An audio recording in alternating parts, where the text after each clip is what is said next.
Not all carburetors are created equal, and when it comes to carburetors for a boat, they're even more different than what we get them credit for. So let's take a look at those differences today. One common question I get asked on these carburetors is, what's the difference between a marine carburetor and a standard performer or an AVS 2 series carburetor? And there's quite a few differences, and I'm going to show you all of them today. But really what you need to understand, more importantly than anything, is there's a reason why these carburetors are made differently than a standard carburetor. We're going to talk about them, and most of them center around safety. Now, I understand that we all get a little, eager or anxious or whatever when it comes to talking about safety and government regulations and all those things. And I don't want to talk a whole lot about that today, but what I do want to talk about is why those things are there on a boat, because it's very important to keep yourself safe out on the water. So we're going to knock this carburetor down. I'm going to show you all the details and the differences of why those things are on this carburetor and why they're there. The first thing you'll notice on the marine carburetor is the fuel inlet. Now this uses a 3/8" inverted flare fitting for it because most boats are hardlined throughout the entire boat, or at least at the fuel delivery side of it on the carburetor, and they want that inverted flare on there. Again, it's another safety precaution. If you look at a standard style Edelbrock carburetor, you've got a lot of barbed fittings. You got this banjo style one, you've got that straight style fitting, and then you've got an AN style that they also include as well. A lot of different styles on the street side of things, but on the boat side, you get one good choice, and that's the 3/8 inverted flare.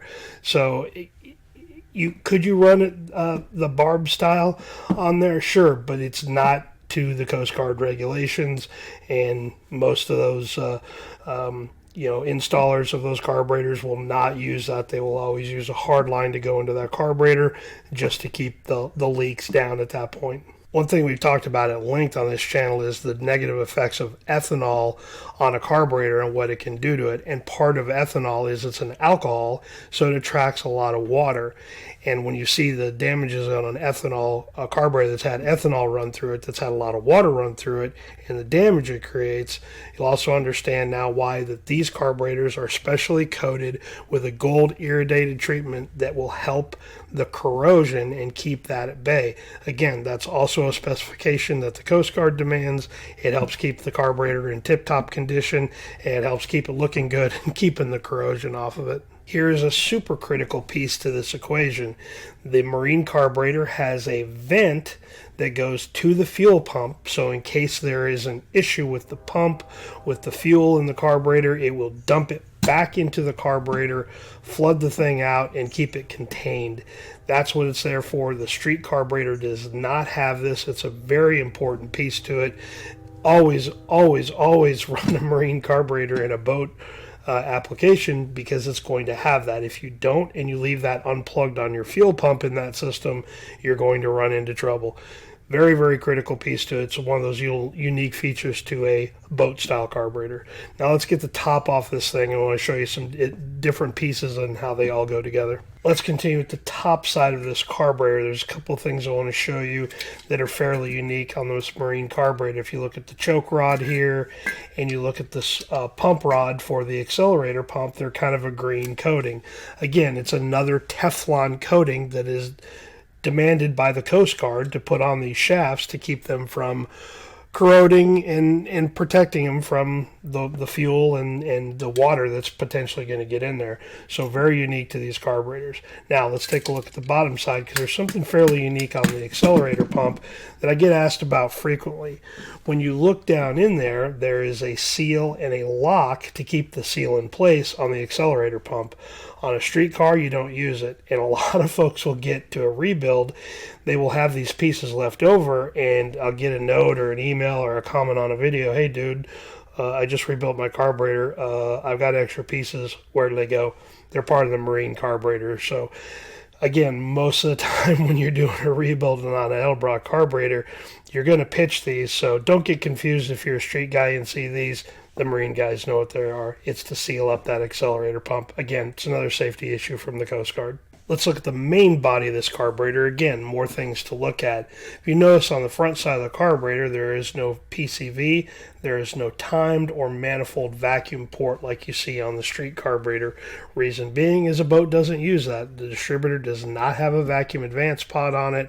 It is pretty much at full advance fairly quickly, and there is no need or use to reference that vacuum to a distributor. The distributors are typically a sealed unit to keep them and the spark from sparking and potentially sparking something in the hull, causing more fuel issues. Again, it's another Coast Guard issue, just something to be aware of. So when you look at a marine carburetor, they're all gone. None of those are there. Again, boat does not use a PCV valve. It's vented in a different way. It does, however, still have the bung in the back here, but again, it's not threaded, it's not drilled, so you can't even tap that on the backside for an automatic transmission. Again, boat doesn't reference it that way. Power brakes don't reference it that way. There's no reason to have those in there. So again, you can't use where you can plug this up on a street carburetor to go on a boat. You can't use a marine carburetor on a street application because it does not have that back there for your power brakes or whatever you're referencing out of it. Here's a fun little detail that most folks don't know. The weighted air valve is slightly different in the marine carburetors than the Performer series or the street carburetors. And I'm going to show you the difference right here. This is the one out of the street carburetor, out of the 1406, and it weighs 4.67 ounces. When we measure the marine carburetor one, it weighs 4.37 ounces. Why is the marine carburetor weighted air valve lighter than the Performer series street carburetor? Very simple. They want the secondaries to react a little bit quicker and open a little bit quicker because the vacuum in the load is a little bit different on a marine carburetor. Now, I know what you're thinking, and you're not wrong. Why couldn't you use a marine weighted air valve in a Performer series carburetor? And the answer to that's pretty simple. One, Edelbrock doesn't sell these separately. They are not a service repair item. So you're not going to be able to pick up the phone and call them and say, hey, can you send me, or how much is the weighted air valve for the marine carburetor? They're not for sale. The other side of that is, yes, they will fit in there, but you'd have to go out and buy a marine carburetor core and then match up the size in it. But if you remember, we did a video not too long ago on how to permanently modify one of these. I don't recommend it. Again, it's not a service repair item unless you're like myself and got hundreds of these laying around. It's very difficult to recover from it when you modify these. So just something to be aware of, something kind of a little cool that not a lot of folks are aware of. The marine carburetor always has a lighted weighted air valve in it. Here's a nice little detail. The Edelbrock carburetors on the marine side both come with electric chokes. What they do not come with on the other side is the fast idle cam screw to set the fast idle. Why is that? Because the marine carburetors don't use that type of system. The electric choke is there just to get the engine warmed up. It pulls off. It will be just fine with the idle mixture screws. There is typically not a situation in most instances where you need, or you're operating in a very cold environment and you need to run a fast idle cam to give it a little bit more speed at full choke. So they just don't include it on there. The cam on the side doesn't have the notches in it. It does not operate. There is no screw. Last little detail here is just, like I said, because it's a marine-based carburetor and it has all the little functions or pieces in it, they have the Teflon-coated shafts in it as well. Again, it's just to keep the corrosion down. That anti-corrosion gold iridized finish is also a little bit in on the inside of the carburetor. I wouldn't worry too much about it if it's not perfect in there. It's really to protect the outside of the carburetor than it is really on the inside. They're hoping that the fuel is good, but hey, marine fuel is never usually perfect, so that's a situation there. So just another little thing that the Coast Guard demands that those carburetors have. Edelbrock spent quite a bit of money, to be honest, in developing this carburetor to have all those little functions to meet the Coast Guard's needs. So these carburetors are typically a little bit more money, but hey, when you're spending that kind of money on a carburetor to try to get it in compliance with the U.S. Coast Guard regulation, well, it's going to be a little bit more money on the retail side as well too. But you get a good marine carburetor out of it for it.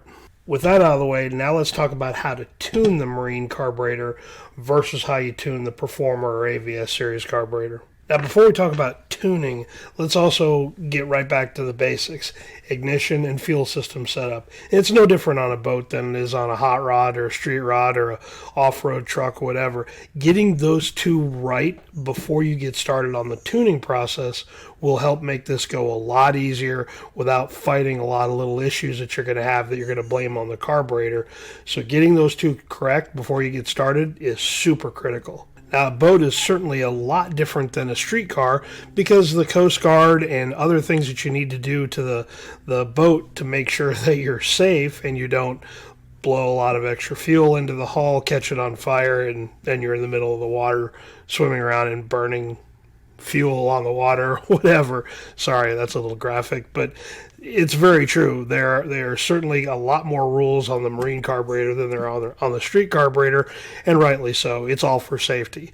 But when you talk about the fuel side of things, generally on a boat, tuners will typically tune these carburetors a little richer than they will on a street carburetor. I'll give you an example. At wide open throttle on a street carburetor, a lot of times as a tuner, we will shoot for 12.5 to 1 on an AFR scale. And that's pretty good. You'll get good performance. You won't run it lean. It'll allow the thing to RPM. On a boat, a lot of times the tuners will typically go a little richer. Usually generally around that 11 to 1 area. They just tend to like a little bit more fuel. And there's nothing wrong with that. It's just going to run a little richer. But boats are certainly a little bit different on how they deliver power. And typically a lot of the tuners that I've talked to just like to give it a little bit more fuel. So what can you do to help that out? Well, there's a couple of things. When you're tuning on the fuel pressure side, we've always said that 4.5 to 6 psi is the range on the Performer Series carburetor, and that doesn't change on the marine carburetor. It doesn't get better. You can't add more pressure. You can't go up to 7 psi. Well, you can, but you could cause some issues. But there's some things you can do to help deliver fuel a little bit better. Start at that 6 psi, and generally on a boat, I will typically leave it there. Another little detail that you can do is the needle and seats. Now, Edelbrock offers a couple of different needle and seat styles. That's the standard one that comes in the carburetor rebuild kit. I'll put on the screen the size of the high flow set because they also have one where the seat is a little bit bigger and it'll flow a little bit more fuel. And what that will allow is for if you're using a lot more fuel, boat is under load typically all the time other than idle. So you're going to generally use a little bit more fuel in a boat, and having a little bit more flow in the needle and seat will certainly help you keep more fuel in the float bowls. So that's just one little thing to keep in mind when you're tuning these, that you may end up going with a little bit different style or size needle and seat. When it comes to timing, remarkably, there's not much difference between tuning on a street car and on a marine application. I always will start at that 12 degrees before top dead center and go all the way up to around 18 degrees. That's a very good range, and generally that's a very good range on a street carburetor. The fuels that we have today just need a little bit more time to burn, and giving a little bit more timing is certainly very critical. And boats are no different. Again, because of the load that they're under, having a little bit more timing in isn't a bad idea. But for sure, you need to follow the manufacturer's recommendations to start with on a boat.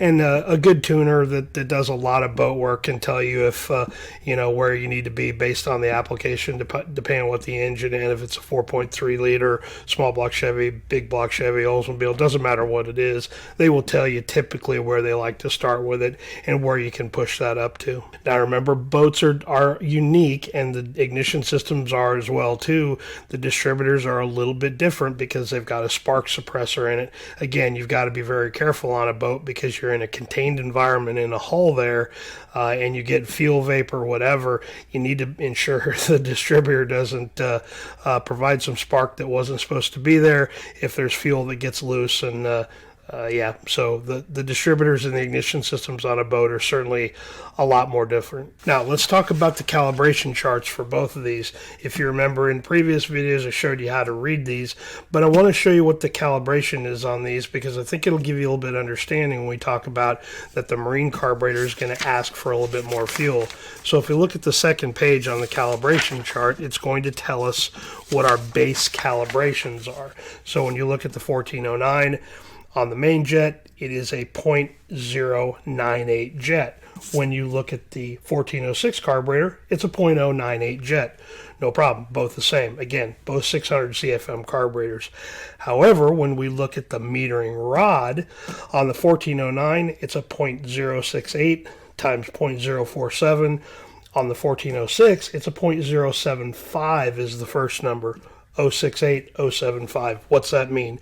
It means that this carburetor is jetted a little bit bigger. It's a smaller diameter rod on the primary engagement side of the rod, which means it's going to deliver a little bit more fuel at those transition points in the carburetor, off idle, through transition, and as you roll through medium throttle, not quite wide open throttle yet. That's where you get into the secondary number because the pressure drops, releases the spring, step up spring, and now it'll adjust the rod up and you'll get the full flow of the fuel. So that's a good indication that these are actually jetted a little bit richer. Now let's look at the secondary side of this carburetor. On the 1409 here, it's a 0.101 on that jet. On the 1406, you're at a 0.095. Smaller jet, a little bit more restrictive, a little less fuel at wide open throttle when you get into the secondary side of that carburetor. Very important to understand that. And again, that's just a base calibration on both. But again, these are both 600 CFM carburetors.